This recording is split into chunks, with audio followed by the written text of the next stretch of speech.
Who was Thomas Edison? Thomas Edison was an American inventor who is considered one of America's leading businessmen and innovators. Edison rose from humble beginnings to work as an inventor of major technology, including the first commercially viable incandescent light bulb. He is credited today for helping to build America's economy during the Industrial Revolution. Early life and education. Edison was born on February 11, 1847, in Milan, Ohio. He was the youngest of 7 children of Samuel and Nancy Edison. His father was an exiled political activist from Canada, while his mother was an accomplished schoolteacher and a major influence in Edison's early life. An early bout with scarlet fever as well as ear infections left Edison with hearing difficulties in both ears as a child and nearly deaf as an adult.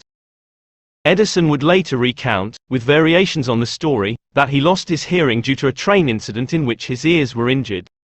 But others have tended to discount this as the sole cause of his hearing loss.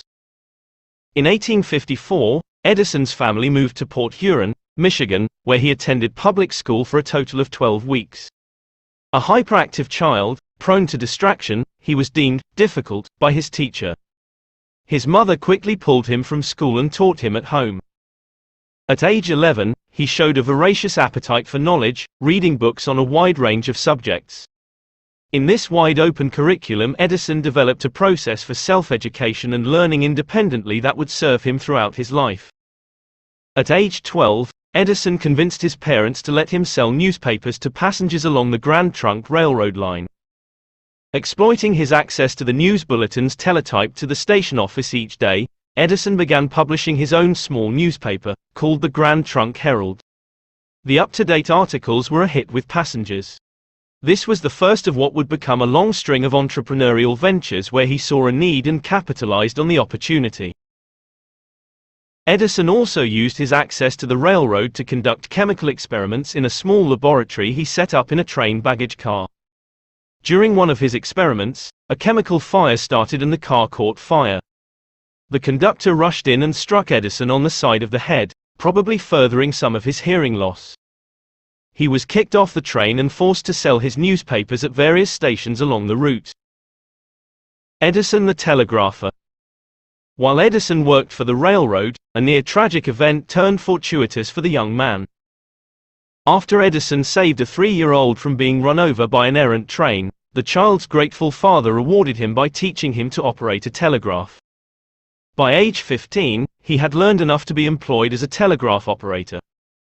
For the next 5 years, Edison traveled throughout the Midwest as an itinerant telegrapher, subbing for those who had gone to the Civil War. In his spare time, he read widely, studied and experimented with telegraph technology, and became familiar with electrical science. In 1866, at age 19, Edison moved to Louisville, Kentucky, working for the Associated Press. The night shift allowed him to spend most of his time reading and experimenting. He developed an unrestricted style of thinking and inquiry, proving things to himself through objective examination and experimentation. Initially, Edison excelled at his telegraph job because early Morse code was inscribed on a piece of paper, so Edison's partial deafness was no handicap. However, as the technology advanced, receivers were increasingly equipped with a sounding key, enabling telegraphers to read message by the sound of the clicks. This left Edison disadvantaged, with fewer and fewer opportunities for employment. In 1868, Edison returned home to find his beloved mother was falling into mental illness and his father was out of work. The family was almost destitute. Edison realized he needed to take control of his future. Upon the suggestion of a friend, he ventured to Boston, landing a job for the Western Union Company. At the time, Boston was America's center for science and culture, and Edison reveled in it. In his spare time, he designed and patented an electronic voting recorder for quickly tallying votes in the legislature. However, Massachusetts lawmakers were not interested. As they explained, most legislators didn't want votes tallied quickly. They wanted time to change the minds of fellow legislators. Children.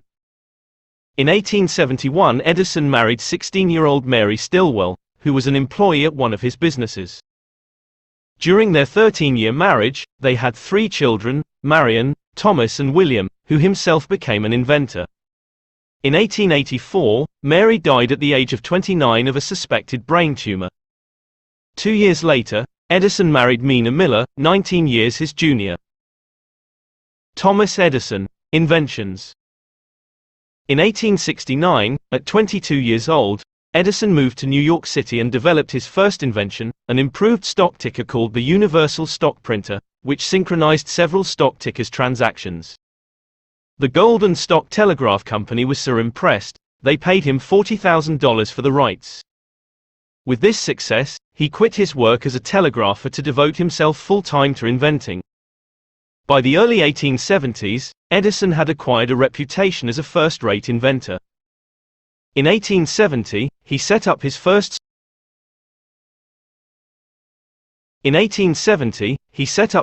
small laboratory and manufacturing facility in Newark, New Jersey, and employed several machinists. As an independent entrepreneur, Edison formed numerous partnerships and developed products for the highest bidder. Often that was Western Union Telegraph Company, the industry leader, but just as often, it was one of Western Union's rivals. Quadruplex telegraph. In one such instance, Edison devised for Western Union the quadruplex telegraph, capable of transmitting two signals in two different directions on the same wire, but railroad tycoon Jay Gould snatched the invention from Western Union, paying Edison more than $100,000 in cash, bonds and stock, and generating years of litigation. In 1876, Edison moved his expanding operations to Menlo Park, New Jersey, and built an independent industrial research facility incorporating machine shops and laboratories. That same year, Western Union encouraged him to develop a communication device to compete with Alexander Graham Bell's telephone. He never did. Phonograph. In December of 1877, Edison developed a method for recording sound, the phonograph. His innovation relied upon tin-coated cylinders with two needles, one for recording sound, and another for playback. His first words spoken into the phonograph's mouthpiece were, "Mary had a little lamb." Though not commercially viable for another decade, the phonograph brought him worldwide fame, especially when the device was used by the U.S. Army to bring music to the troops overseas during World War I. Light bulb. While Edison was not the inventor of the first light bulb, he came up with the technology that helped bring it to the masses.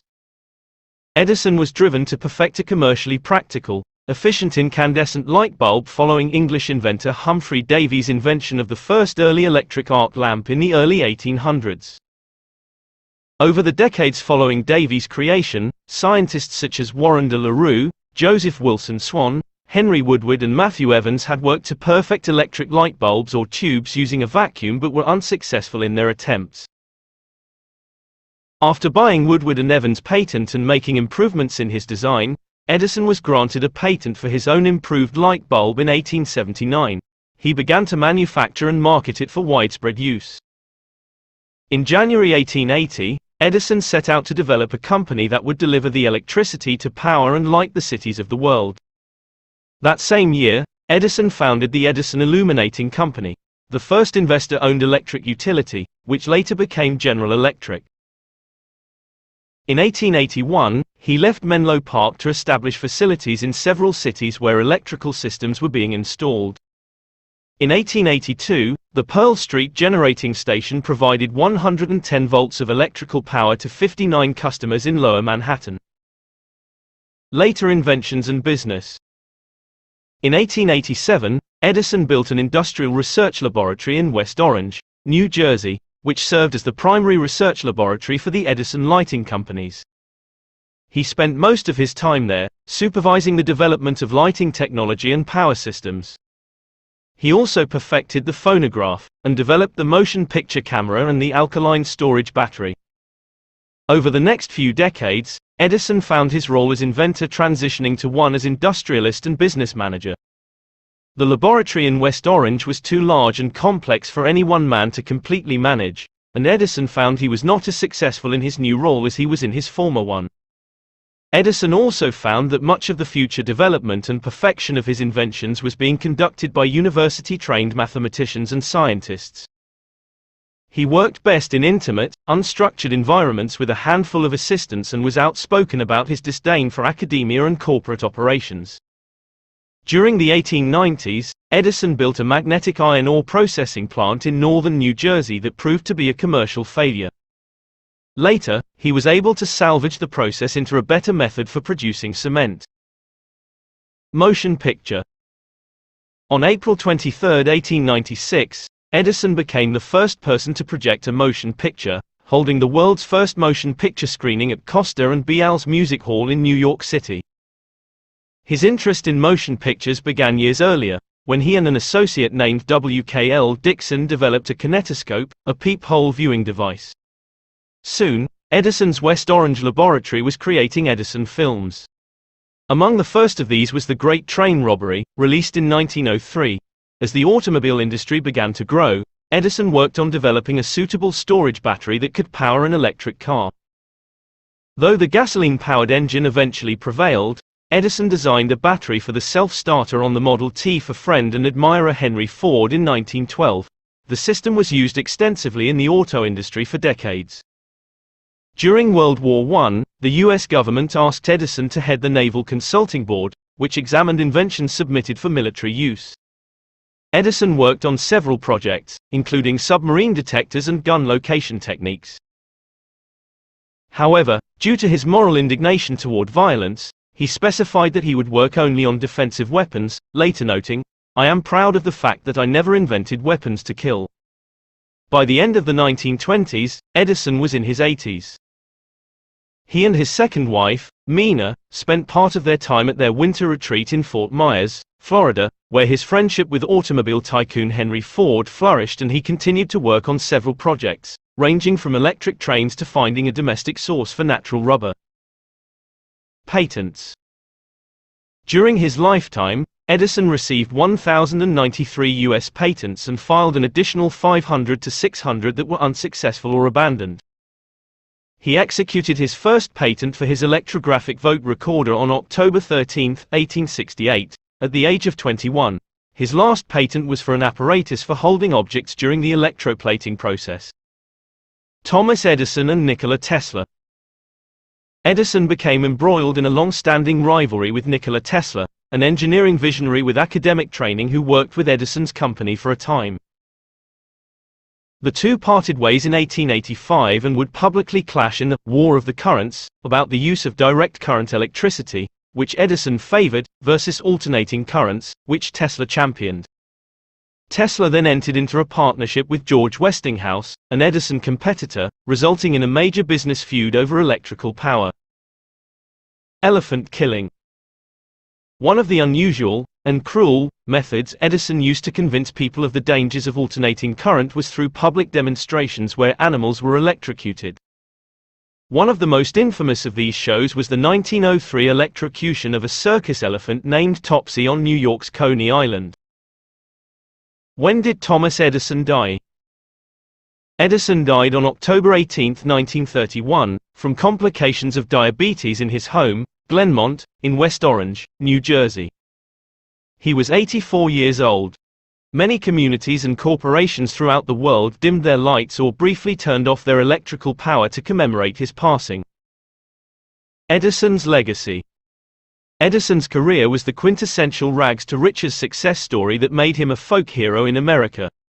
An uninhibited egoist, he could be a tyrant to employees and ruthless to competitors. Though he was a publicity seeker, he didn't socialize well and often neglected his family. But by the time he died, Edison was one of the most well-known and respected Americans in the world. He had been at the forefront of America's first technological revolution and set the stage for the modern electric world. Thank you for subscribing to our channel and pressing the bell button to get our next video.